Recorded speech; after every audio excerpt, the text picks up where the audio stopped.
நான் உங்கள் சிப்பிப்பாறை ஜோதிடர் ஆதிராகவன் ஜெயபாலாஜி.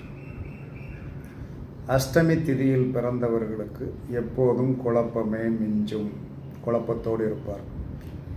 நவமி திதியில் பிறந்தவர்கள் ஆக்கிரமிப்பு செய்வதில் இவர்களுடைய கவனம் இருக்கும்.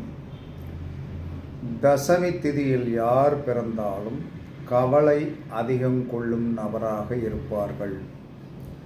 ஏகாதேசி திதியில் பிறந்தவர்கள் அனுபவிக்க வேண்டும் என்று சொல்லக்கூடிய சுகபோகங்களை அனுபவிக்கக்கூடிய நபர்களாக இருப்பார்கள்.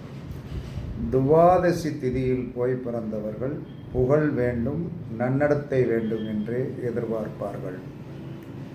திரையோதசி திதியின் இலக்கு வெற்றி மட்டுமே. சதுர்த்தசி திதியின் இலக்கு ஆக்கிரமிக்கும்